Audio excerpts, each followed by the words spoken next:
Who are the anti-blacks? I was in a discussion um, with someone the other day. We watched the movie uh, Django, um, Django Unchained, where Jamie Foxx, the actor, plays the character Django. And Django's a bounty hunter that he's joining with a gentleman from Germany who's um, in the United States, engaged in bounty hunting, and he takes on Django to help him find someone whom he couldn't identify that Django could identify. And Django kind of assimilated to the role of being a bounty hunter and became very good at it. And so ultimately, they come in contact with a character played by Samuel L. Jackson, known as Stephen. And Stephen is the character played by Samuel L. Jackson is probably one of the he's the prototype of the most despicable black that exists. It's the black that's so full of self-hate that hates black people. Even though he's black, he hates black people more than white folks. And so this character, Stephen, is depicted in Django. It's kind of like an archetype or a stereotype of a type of character that actually exists in reality. And so um, there's a big debate in the black community about the role of people like uh, Justice Clarence Thomas, in Candace Owens, and Larry Elders, and Burgess Owens, and even Kanye West, or whether these individuals' black consciousness is such or has experienced such distortion that they are like unto the character Stephen. And I don't want to characterize any of them as Stephen, but I think that we can begin to look at what they have portrayed publicly and recognize that the mainstream black community has experienced trauma over many years, and the black community. If you look at the average white family has 20 uh, up to 20 times, and according to the Pew Foundation, about 17 times. Others say 20 times the wealth of the typical black family. So this major wealth gap, you see a major education gap. That the typical black student is between 20 and 40 points behind white students on educational assessment tests and the grade tests. And you begin to look at the black community in terms of um, uh, employment, education, wealth accumulation, business ownership, um, incarceration rates, healthcare, in a broad spectrum of categories you look at, and you see the black community way behind, you see a major gap. And then you look historically and look at what happened to black people in the United States, experiencing slavery and not being able to accumulate any wealth, and the wealth being extracted from the black community and transferred to the white community to enrich the white community and white families. And then you see the end of slavery, and you see Jim Crow segregation, and you see blacks then experience tremendous discrimination. You see black communities that make progress, like Wilmington, North Carolina, Tulsa, Oklahoma, Black Wall Street, Rosewood, Florida, and actually more than 100 others, where these black communities made significant progress, and black people, in many cases, were doing better than the whites in the region, in their area, and the whites rose up to destroy black progress. So even though these blacks demonstrated the intelligence and skill and ability to make progress independently in the segregated setting, their progress was attacked and destroyed, and they were set back through violence. And so this was the Black experience in America. And you had federal housing programs, for example, where home ownership was being subsidized by the federal government, but Blacks were denied the opportunity to participate in these programs. Even those Blacks who were under the GI Bill and who had served in the U.S. military were denied certain opportunities. And they could. So discrimination became a very significant part of Jim Crow, and some estimate that over $120 trillion was extracted from the Black community and went to benefit white society.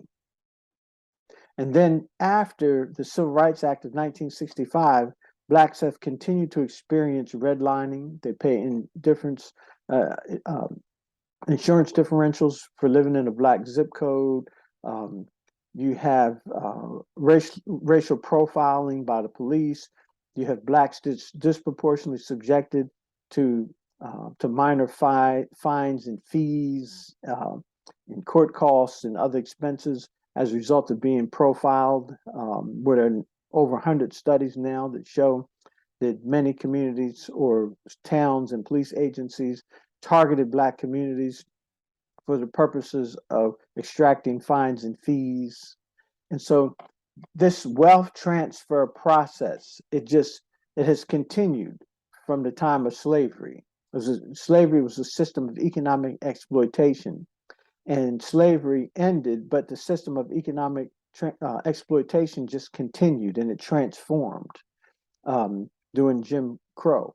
And then after Jim Crow ended, the system of economic exploitation just transformed again, but has continued even down to the present day. So the Black community has had its fill. It has been attacked since the time we've been here, and been subject to exploitation, economic exploitation. And now, as the Black community attempts to make progress, you have some people who buy into conservative ideals and thoughts, and they join in with those who openly oppress the Black community. They side with those individuals and adopt the ideals of those individuals. And many of them are they're gaining financially, and they are personally benefiting from becoming participants in the exploitation of the Black community. And so when we look at some of these characters that are out there that have taken these really conservative anti-Black positions, they feel Black people should be able to pull themselves up by their bootstraps. And when you begin to talk to these people that have very distorted views, they have been frequent consumers of Fox News and other conservative media outlets that give them a slanted view of the world. And their whole worldview is molded and shaped in the form of the consciousness of white supremacy. And in many ways, they are, in fact, Black white supremacists in terms of their consciousness. And so in terms of understanding this in context, it's extremely important for the Black community to recognize that these people are out there, that these people present a danger and threat to the Black community. And we've always had these characters with us as we've gone along. It's like the Blacks who sold other Blacks into slavery. That's who some of these individuals are. They are the same personality type, the same mental profile.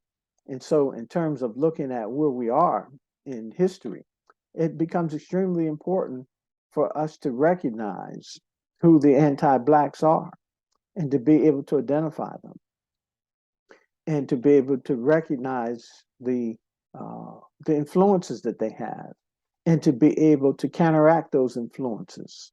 And so we have to begin to really study our history and understand what happened, because we have a common experience. The Black community, whether we are in the United States, whether we are living in the Caribbean or Central or South America or Africa or Asia or Europe, or Black people in the diaspora all over the world and Black people on the continent of Africa, we've had a common historical experience of exploitation and being subjugated by white supremacy.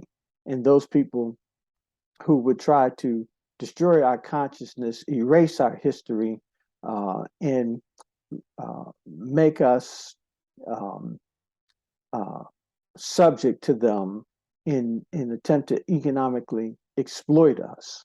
And so, in terms of as we began to understand our common history and understand our common achievements and understand what contributions Black people have made to the world and understand the politics and the interactions that have taken place,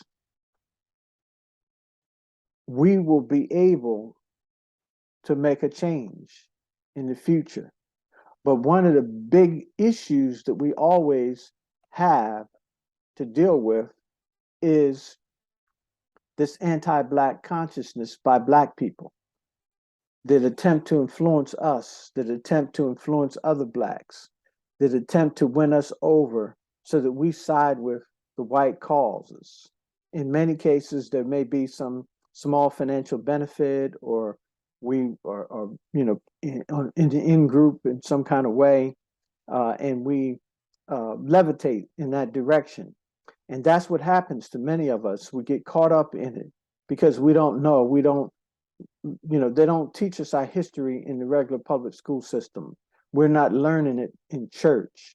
We're not gaining this consciousness and information of the critical race issues. We're not learning it from any source that's institutionalized that provides us the kinds of consciousness that can make us become independent, that can liberate us as a group of people.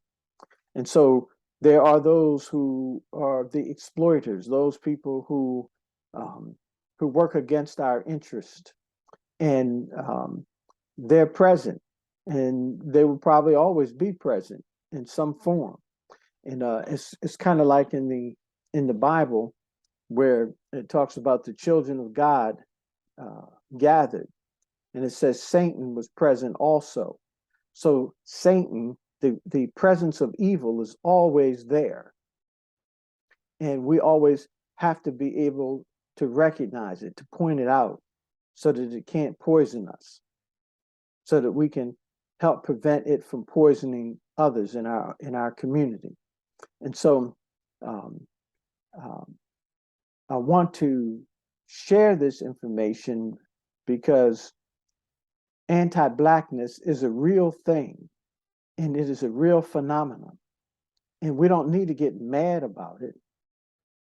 We just need to understand what it is so that we can neutralize it, so that it can't have an impact on us.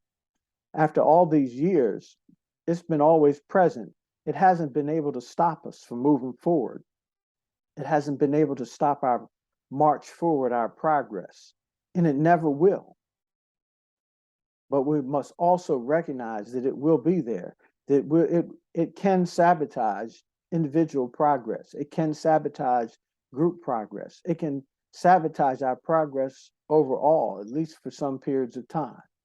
And so we have to recognize it and learn how to overcome it so that it doesn't have the effect of being able to destroy our forward progress.